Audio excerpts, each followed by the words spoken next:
네, 우리 대림절 두 번째 주간을 저희들이 보내고요.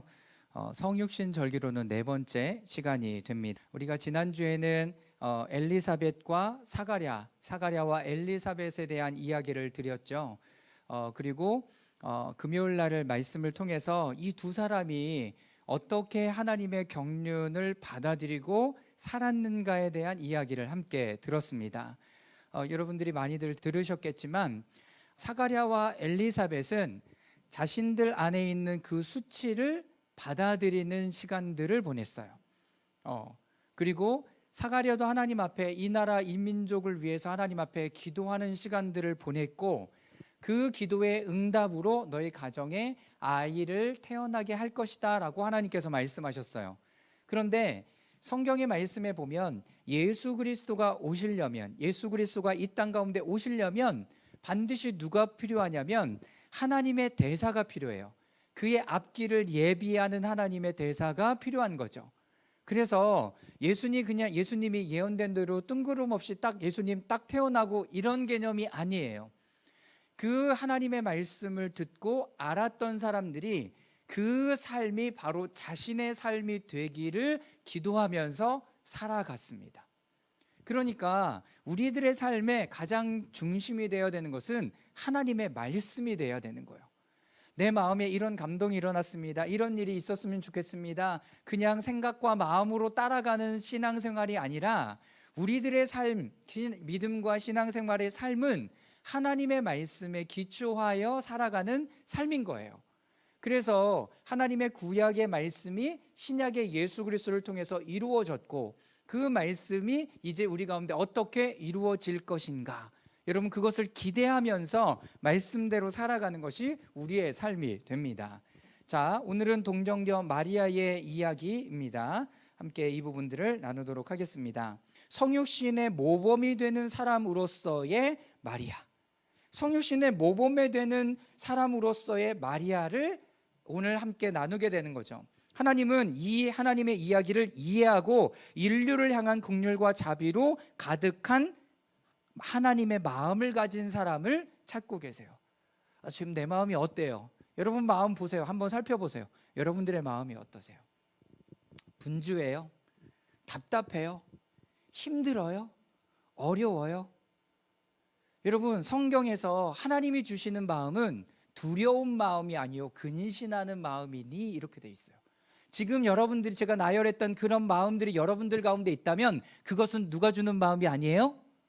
여러분, 하나님이 주는 마음이 아니에요. 여러분, 이렇게 분별하는 거라고요. 말씀에 하나님은 여러분들을 그런 마음으로 인도해 가시는 분이 아니세요. 근데 내 마음에 그 마음이 있어. 그거 어떻게 분별해? 하나님이 주시는 마음은 두려워하는 마음이 아니래. 근데 왜 나는 두려움에 휩싸여 있지? 이거 하나님 주시는 마음이 아니구나. 여러분, 이렇게 분별하라는 거라고.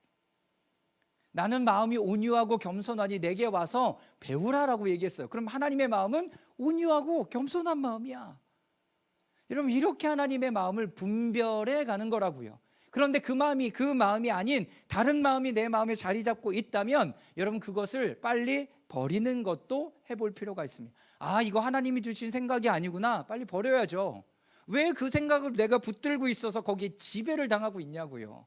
누가 그랬어요? 아담과 하하가 그랬죠.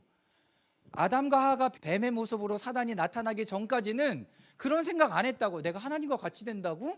별로 중요한 이슈가 아니었어요. 왜? 나는 하나님과 그냥 교제하는 것이 충분하고 너무나 좋았거든. 더 다른 것이 필요가 없어. 그런데 사단이 뱀의 모습을 가지고 와서 하와에게 얘기해요. 너 이거 따먹으면 하나님과 같이 될 거다. 뭘 주는 거예요? 마음을 주는 게 아니라 생각을 준다고요. 생각. 어떤 생각? 나 하나님과 같이 될 수 있나? 그럼 내가 어떻게 하면 되지? 이거 따먹으면 되는구나. 여러분, 이렇게 돼버리는 거예요. 사단이 여러분들 마음 가운데 두려운 마음을 준다고요. 걱정의 마음을 준다고요. 근심의 마음을 준다고요. 여러분, 그 마음에 내가 사로잡히는 게 아니라 이거 하나님 주신 마음 아니구나. 빨리 여러분 마음의 중심으로 하나님 앞에 돌아가지 않으면 내가 거기에 휩쓸려서 내 생각과 마음과 육체의 모든 것들이 거기에 어떻게 붙잡혀지게 되는 거예요. 여러분, 하나님은 어떤 마음을 가진 자를 찾냐면 이 하나님의 경륜을 이해하고 지금 이때가 어느 때인구나를 아는 사람에게 하나님께서는 찾아가시고 말씀하시기 시작해요. 역대하 16장 9절 말씀입니다. 함께 읽겠습니다. 시작.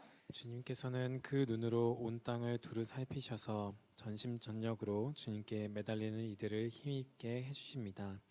이번 일에 임금님께서는 어리석게 행동하셨습니다. 이제부터 임금님께서는 전쟁에 휘말리실 것입니다. 네, 앞부분만 보면 되겠죠. 주님께서는 그 눈으로 온 땅을 두루 살피시며 전심전력으로 주님께 매달리는 이들을 힘있게 해주십니다. 어떻게 하래요? 주님께서 누구를 찾아요? 전심전력으로 주님을 의지하는 자를 찾는다고요. 내 상황과 환경에 놓여진 것을 가지고 거기에 휩쓸려가는 사람을 찾으시는 게 아니라 그럼에도 불구하고 하나님 앞에 전심전력으로 주님 앞에 나아가는 사람을 찾으신다라는 거예요. 하나님은 당신의 백성 가운데 누구든지 당신께 마음을 내어드리고 순복하는 사람들을 찾고 계시고 그래서 당신을 돕고 사용하기를 원하십니다. 노아, 아브라함, 다윗 등이 그러한 자들이었고요. 그분은 당신을 왕으로 나타내시고 당신의 나라를 단계를 계시하고 드러낼 수 있는 대상을 찾으세요. 그런 대상을 찾는다고요. 여러분 지금 어떤 시간을 보내고 있죠? 여러분 이 이후에도 하나님은 여전히 기다리시고 보고 지켜보고 계십니다. 새로운 방식, 한 사람 자신을 온전히 바칠 수 있는 그릇, 구체적인 특정한 마음의 움직임, 특별한 생활 방식으로 살아가는 사람들을 찾으세요. 그러니까 사순절, 대림절, 그리고 오순절의 성령의 강림 그 이후에 기쁨의 50일, 여러분 이런 시간들은 여러분들이 새로운 방식을 연습하는 가장 좋은 시간이에요. 왜? 교회에서도 하고 교계에서도 하고 이런 시간들을 함께 보내고 있으니까. 사랑하는 여러분, 이 시간들을 여러분들이 살 수 있기를 바랍니다. 내가 사는 거예요. 내가 여기에 참여하는 거예요. 자, 첫 번째, 하나님의 경륜은 육신을 통해서 보여주기를 원하십니다. 하나님의 경륜, 하나님이 일하시는 것을요, 육신을 가진 여러분들의 모습을 통해서 보여주기를 원하세요. 창세기 3장 15절 말씀 다 같이 읽겠습니다. 시작. 여자와 원수가 되게 하고 너의 자손을 여자의 자손과 원수가 되게 하겠다. 여자의 자손은 너의 머리를 상하게 하고 너는 여자의 자손의 발꿈치를 상하게 할 것이다. 네, 여기 보세요. 이게 창세기 3장 15절에 원복음이라고 얘기하는 원시복음이에요. 여기 안에 어떤 이야기가 되고 있습니까? 내가 너로 여자와 원수가 되게 하고 너의 자손을 여자의 자손과 원수가 되게 하겠다. 그러면 사단을 맞서는 가장 강력한 인물이 누구를 통해서 나타날 거예요? 여인을 통해서 나타날 거라고요. 여인을 통해서 나타날 거예요. 그러면 여인들은 그때부터 준비하고 계셔야 되겠죠. 나를 통해서 하나님의 대적할 하나님의 사람들이 태어나겠구나. 근데 사단은 그것을 절대로 용납하지 않죠. 그래서 어린아이 대학살이 언제 일어나요? 예수 그리스도 헤롯 때에 일어난다고요. 헤롯 때. 왜? 이 소식을 알고 있었던 헤롯이 모든 어린아이를 다 죽여버려. 왜? 여자를 통해서 난 아이들을 다 죽임으로 말미암아 사단을 대적하는 그 존재, 하나님의 존재, 예수 그리스도의 존재가 태어나지 못하도록 한다고요. 여러분 우리나라 영아에 태어나는 그 율이 조금 높아졌다고 하더라고요. 여러분 전쟁 때보다 더 심한 영아 태어나는 그 출산율, 여러분 전쟁 때보다 더 심하다고요. 그러면 지금 우리는 전쟁보다 더 심한 삶을 살아가고 있는 거예요, 여러분. 그냥 널널하지 않다고요. 근데 왜 나는 맨날 행복한 것만 찾고 있죠? 맛있는 것만 찾고 있죠? 이거 말이 안 되는 상황이라고요. 말이 안 되는 상황. 그러면 우리가 더 깨어 있어야 될 필요가 우리 가운데 있겠죠. 하나님이 계속 하나님의 사람들을 찾으세요. 그래서 자녀들을 양육하는 것이, 하나님의 말씀대로 마음으로 양육하는 것은 굉장히 중요한 부분이에요. 이런 영아 사망이 또 언제 있었어요? 모세 때 있었죠.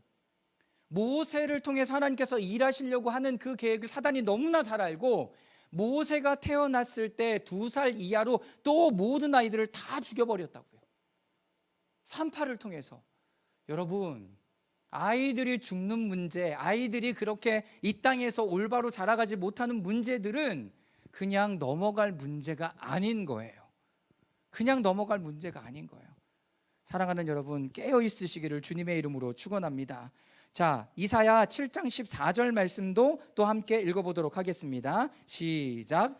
그러므로 주님께서 친히 다윗 왕실에 한 징조를 주실 것입니다. 보십시오, 처녀가 잉태하여 아들을 낳을 것이며 그가 그의 이름을 임마누엘이라고 할 것입니다. 금요일날 여러분들에게 말씀 나눌 때 하나님의 예언의 말씀은 시대가 지나가면서 어떻게 된다? 구체화된다라고 얘기했어요. 창세기 3장 15절에 여자와 원수가 되게 하고 너의 자손을 여자의 자손과 원수가 되게 하겠다라는 그 말씀이 이사야 7장 14절에는 좀 더 구체적이 됐어요. 다윗 왕실에 한 징조를 주실 거예요. 태어날 아기, 메시아로서 오는 아이, 모든 인류를 구원할 그 아이는 다윗의 왕조를 통해서 태어날 거고, 두 번째, 처녀가 잉태하여 아들을 낳을 거며, 그리고 그의 이름을 임마누엘이라고 할 것입니다. 여러분, 창세기 15장의 말씀이 그 짧은 한 줄이 조금 더 구체화되었어요. 그리고 마리아를 통해서 태어나게 되죠. 여러분, 이것이 하나님의 말씀이에요. 이것이 하나님의 말씀이라고요. 더 구체화되기 시작해요. 하나님은요, 육신을 통해서 이 땅 가운데 오셔야 해요. 그런데 그 신성을 견딜 수 있는 사람이 필요하겠죠. 여러분, 제가 양육하던 몇몇 사람들 중에 하나님을, 기도 가운데 하나님을 이렇게 경험한 사람이 있어요. 기도 가운데. 그런데 그 친구가 어느 날 기도하고 있는데 막 벌벌벌 떨고 있는 거예요. 그래서 얘가 추운가 보다. 그래서 이불을 덮어주고, 그리고 기도가 다 끝난 다음에 누구야, 기도 잘했어? 기도 어땠어? 그랬더니 뭐라고 얘기하냐면 목사님, 제가 기도 가운데 하나님을 대면했어요. 이러는 거예요. 하나님을 대면했어요. 그런데 뭐라고 얘기했어? 그랬더니 아무 말도 못하고 벌벌벌 떨고 있었다는 거예요. 그게 추워서 떨었던 게 아니라 그냥 하나님을 만나는데 그냥 벌벌벌 떨리더래요. 여러분, 하나님을 대면하면 좋을 것 같다고요?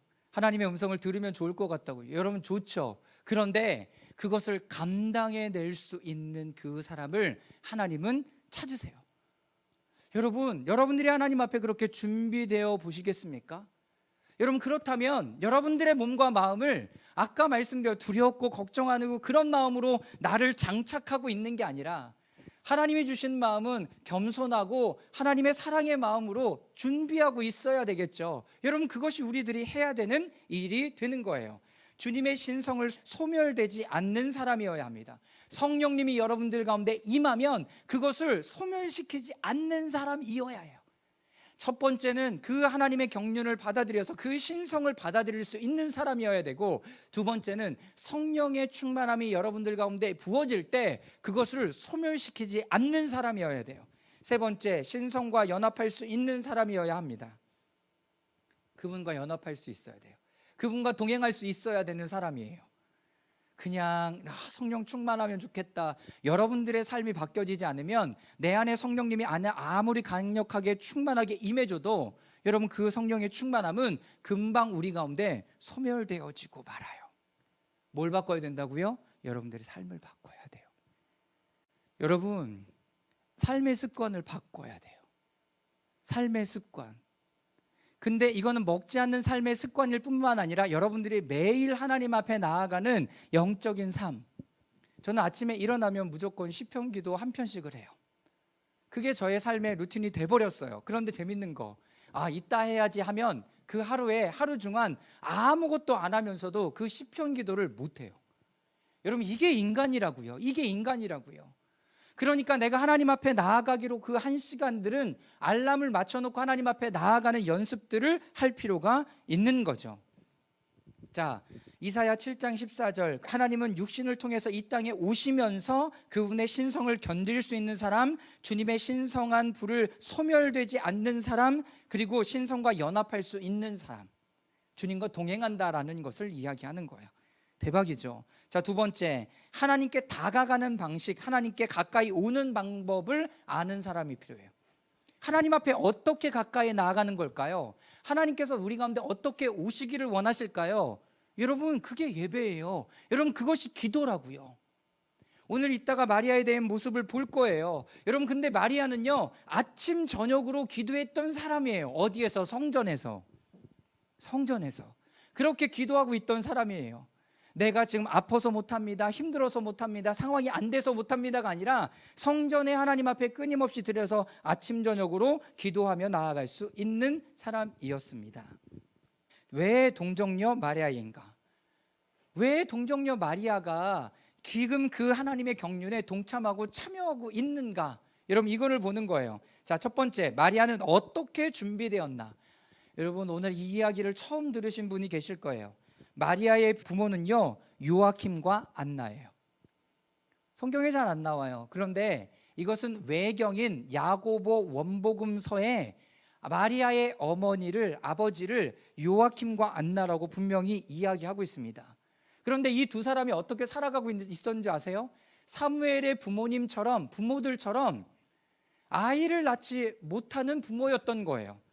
수년간 불임 상태였던 그들은 아이를 낳으면 하나님께 성별하여 드리기를 원했어요. 그리고 결정했습니다. 그리고 구약의 사무엘처럼 그들은 기적적으로 딸 마리아를 낳자 3세 때 예루살렘 성전에 죽게 드렸습니다. 이게 마리아의 부모에 대한 이야기예요.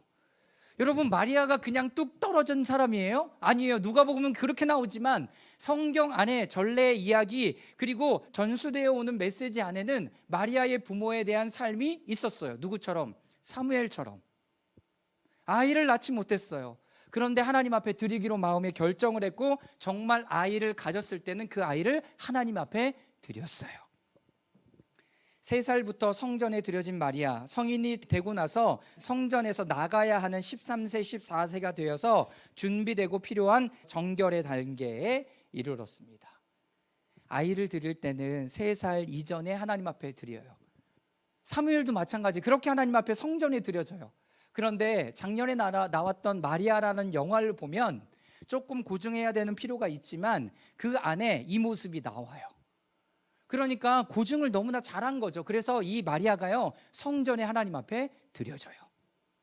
그런데 성전 안에서 그냥 처녀가 되고 여러분은 30, 40대까지 거기에 있는 게 아니라 13살, 14살 때가 되면 이제 성전에서 나와야 돼요.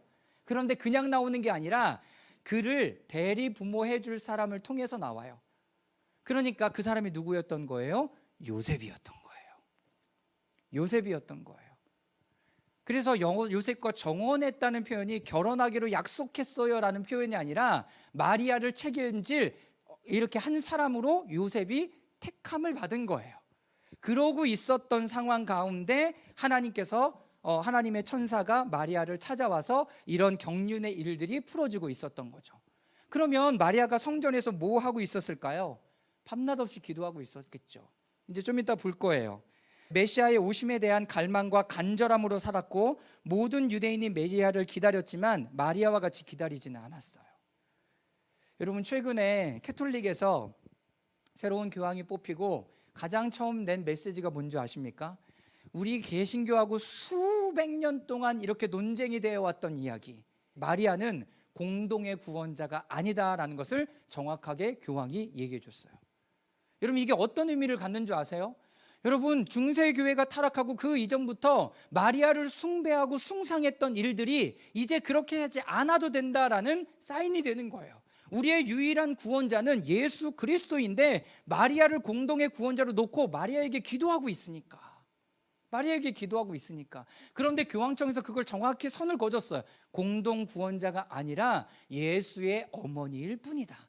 그런데 여기 말씀해 보면 그 성육신을 받아낸 최초의 인물이 마리아예요. 그래서 공경할 필요는 있죠.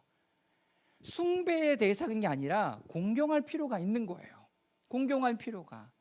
여러분, 오늘 마리아는요, 밤낮 없이 하나님 앞에 예배하고 자신의 삶을 드리는 삶을 살아가고 있었어요. 마리아는 자신에게 있는 성경을 통해서 끊임없이 기도와 묵상 가운데 있었고 말씀 읽기와 기도에 자신을 하나님께 드림으로 말미암아 이전의 세대가 이해할 수 없었던 하나님의 경륜을 이해하게 되었습니다. 여러분, 성전에 있다는 특권이 뭐예요? 성경을 읽는 거예요. 성경이 그렇게 지금처럼 2, 3만 원이면 살 수 있는 책이 아니에요. 그거 다 어떻게 해야 돼요? 필사해야 돼요. 종교개혁 시대에 루터가 번역했던, 라틴어 번역을 독일어 번역을 했던 첫 번째 성경이요, 얼마인 줄 아세요? 엄청나게 비싸서 돈 많은 부자들만 샀어요. 지금은 여러분들이 다 성경 가지고 계시잖아요. 여러분 성경을 읽어야죠. 그러면 마리아가 읽었던 성경은 뭘까? 시편의 책과 이사야서인 거예요.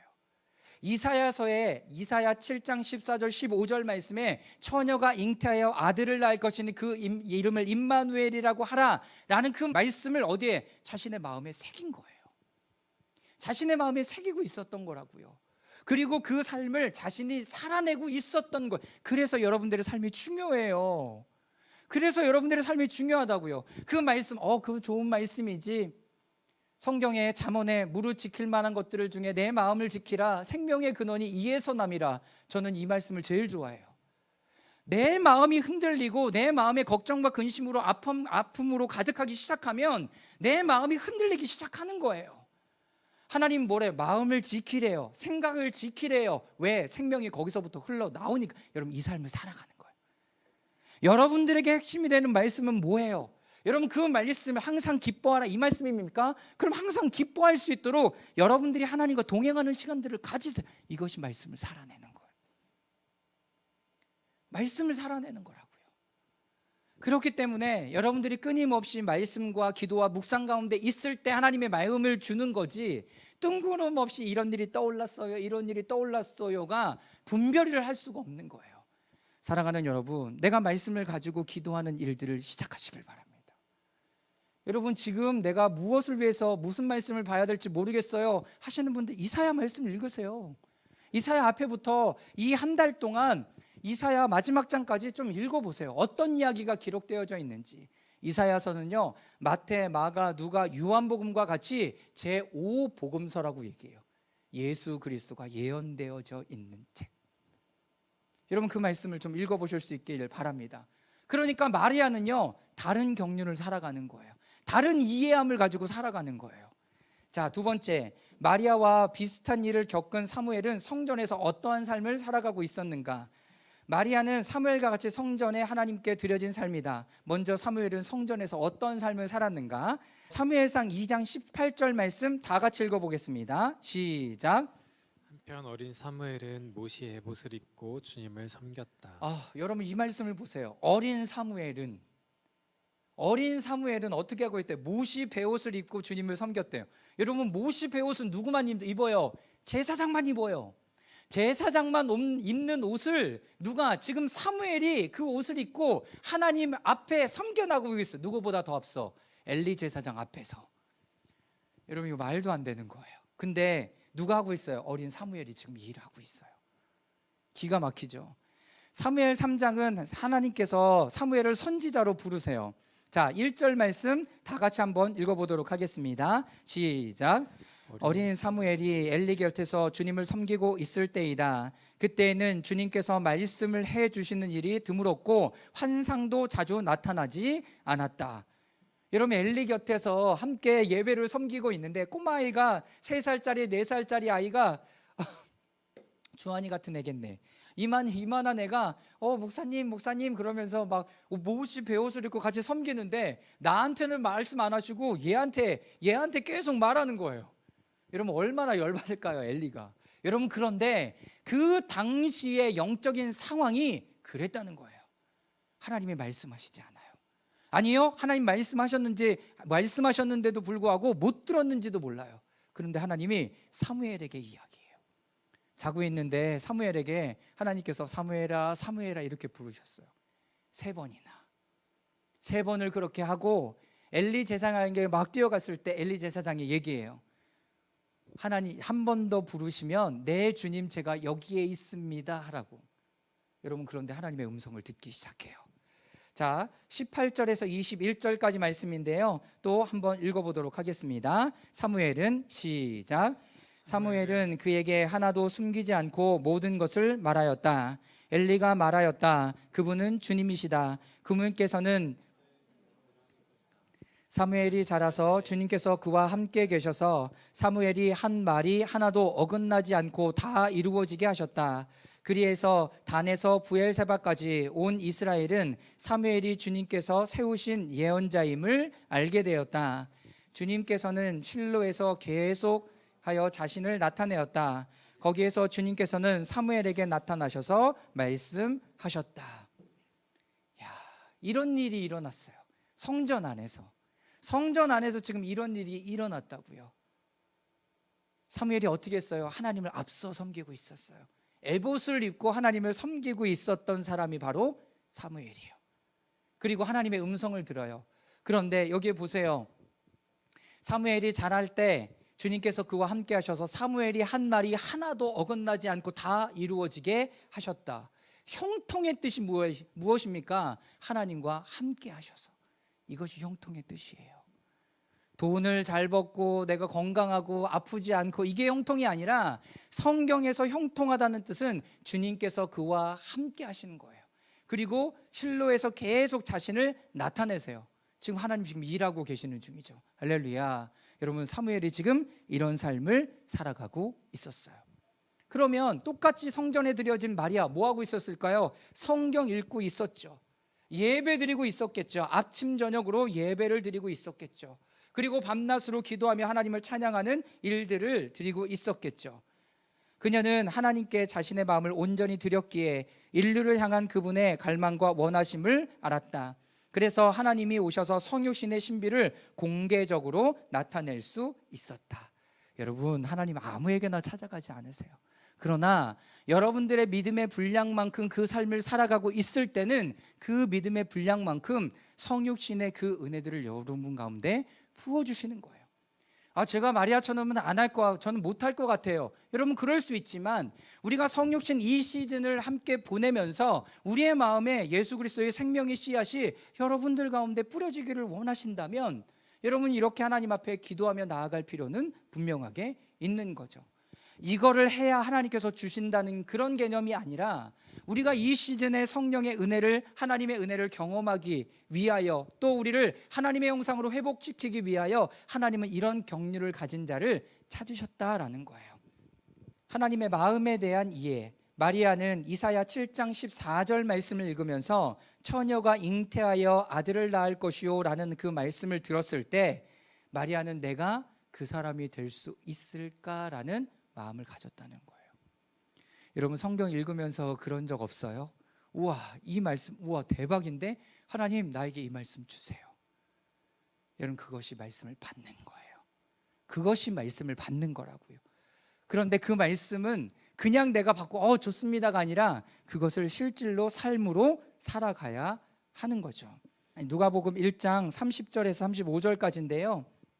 저와 여러분들이 한 절씩 교독하며 읽어보도록 하겠습니다. 30절입니다. 천사가 마리아에게 말하였다. 두려워하지 말아야. 마리아야, 그대는 하나님의 은혜를 입었다. 보아라, 그대가 잉태하여 아들을 낳을 터이니 그의 이름을 예수라고 하여라. 그는 위대하게 되고 더 없이 높으신 분의 아들이라 불릴 것이다. 주 하나님께서 그에게 그의 조상 다윗의 왕위를 주실 것이다. 그는 영원히 야곱의 집을 다스리고 그의 나라는 무궁할 것이다.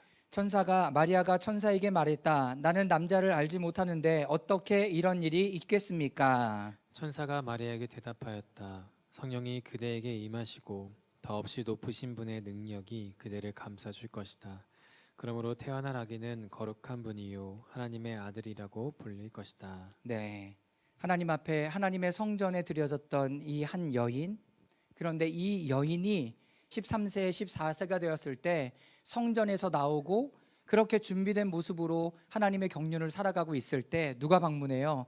천사가 방문해요. 그래서 하나님의 이야기를 나누기 시작합니다. 두려워하지 말아라 마리아야, 그대는 하나님의 은혜를 입었다. 엘리사벳과 비슷하죠. 엘리사벳과 비슷한데 두려워하지 말아라. 왜? 천사가 나타나면 두려울 거니까, 두려운 마음이 일어날 것이니까. 그런데 두려워하지 말라라고 말씀하시면서 하나님의 은혜가 지금 너에게 임했다라고 이야기를 해요. 하나님의 은혜가 지금 이런 일들, 이 마리아에게 지금 임하고 있어요. 그리고 31절, 32절, 33절까지 말씀을 통해서 하나님께서 이 아이가 어떤 아이가 될 것인가에 대해서 분명하게 이야기를 해주시죠. 하나님께서 이사야 7장 14절에 그리고 창세기 3장 15절에 예언된 하나님의 은혜들을 우리 가운데 나에게 부어주시려고 하고 있구나. 자, 근데 34절 말씀에 보면 이렇게 되어 있습니다. 나는 남자를 알지 못하는데 어떻게 이런 일이 있겠습니까? 여러분, 여기서 남자를 알지 못한다라고 이야기를 하는 이유는 내가 창세기 3장 15절과 이사야 7장 14절의 말씀을 내가 살아내고 그렇게 나아가기를 원하는데 저는 남자를 알고 싶지 않아요 라고 이야기를 하는 거예요. 이 메시지는 뭐냐면 가브리엘의 그 메시지가 그녀가 간구하고 있던 기도의 응답인지를 확인하는 거예요. 내가 그 삶을 살아가고 있는데, 동정녀로서 살아가고 있는데 진짜 나에게 임해 주실 거예요? 이런 질문을 하고 있는 거예요. 사랑하는 여러분, 하나님은요 이렇게 성육신의 그 경륜을 함께 살아가기를 원하는 하나님의 사람들에게 찾아오시고, 그리고 하나님의 경륜을 그 사람을 통해서 이루어내기를 원하세요. 지금 경륜 2개가 맞춰지고 있어요.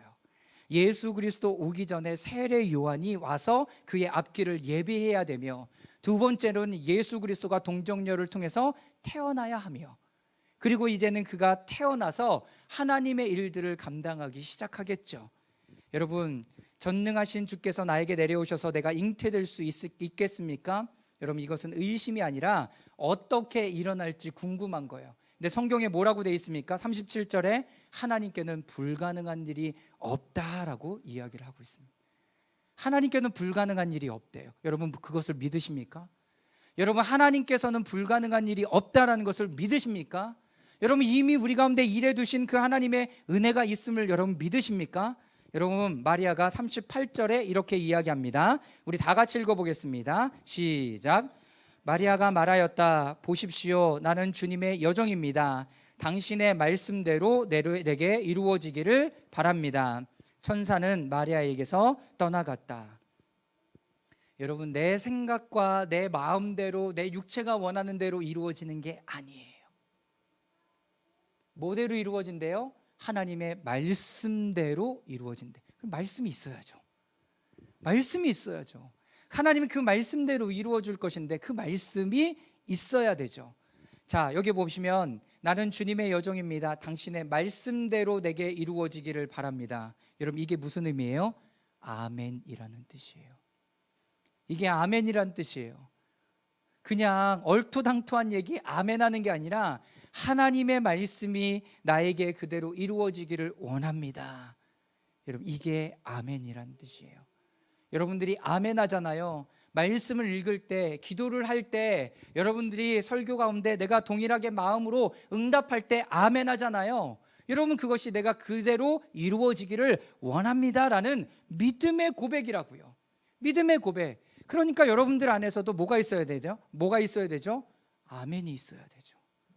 아멘. 자, 다 같이 따라해 보겠습니다. 아멘.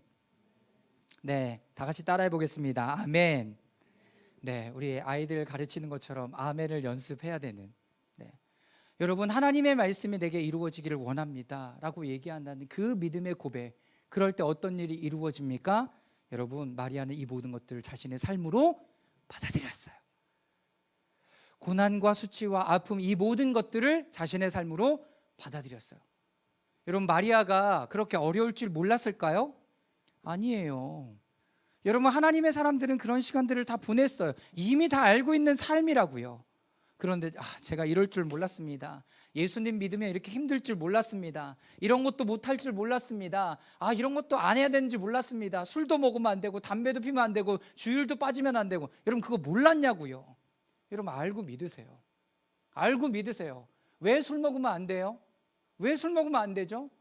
여러분, 내가 그것을 컨트롤할 수 있냐고요. 여러분, 그게 쉽지 않아요. 아무리 술토가에 빠진 사람이라도 그게 쉽지 않아요. 차라리 성경에 뭐라고 되어 있어요? 성령의 충만함을 받으라고. 성령의 충만함을 받으라고. 할렐루야. 여러분, 그리고 주일을 내가 나의 정체성을 지키는 시간인데, 여러분 주일 빠지면 안 되는 거였어요? 저 그런 거 몰랐어요. 안 할래요. 그럼 여러분들이 결정하세요. 여러분들이 결정하세요. 주일을 빠져야 되냐 안 빠져야 되냐를 계속 이야기할 수 없어요. 여러분들 마음에 그것을 정하고 하나님을 믿고 따라가는 거예요. 하나님을 믿고 따라간, 여러분 그 삶을 내가 받아들이는 거라고요. 이것이 마리아에게 있었던 하나님의 경륜이라고요. 하나님의 경륜. 그 마음 가운데 하나님을 받아들일 수 있는 그 마음, 신성을 받아들일 수 있는 마음, 그리고 내 안에 성령의 충만함이 임했을 때 그것을 소멸시키지 않도록 내가 주님과 끊임없이 동행하는 것, 그리고 성령님과 함께 끊임없이 그 영적 여정을 살아가는 것. 여러분, 마리아는 이 경륜을 살아갔습니다. 여러분들한테 다 마리아처럼 살으라고 얘기하는 게 아니에요. 그래서 각자의 믿음의 분량만큼 살아가는 것. 내가 지금 20대예요. 믿음의 분량만큼 계속 이 시간들을 살아가요. 어느 순간에는 내가 그런 고민을 하지 않아도 자연스럽게 내가 이 시간과 주님의 사랑하는 마음을 깊이 가지고 나아갈 수 있겠죠. 여러분, 그것을 기대할 수 있기를 주님의 이름으로 축원합니다. 여러분, 그 마음을 가지고 기대하는 마음으로 나아가는 거죠. 하나님은요, 지금 우리를 그런 삶으로 초대하고 계십니다. 각자의 믿음의 분량에 맞게. 우리 잠시 침묵 가운데 기도하겠습니다. 침묵 가운데 기도할 때요, 하나님, 내 삶이 마리아가 드렸던 삶을 그대로 살아갈 수는 없지만 성육신의 모범이 되는 그 마리아의 모습을 보고 금식과 기도와 말씀 안에서 우리와 함께 하시는 그 주님과 동행하는 귀한 은혜가 있게 하여 주시옵소서. 하나님, 내 안에 말씀으로 가득 채워주시고 그 삶을 실질로 살아감으로 말미암아 우리 가운데 놀랍게 역사하시는 그 성육신의 은혜를 받아 누리는 저희들 되게 하여 주시옵소서.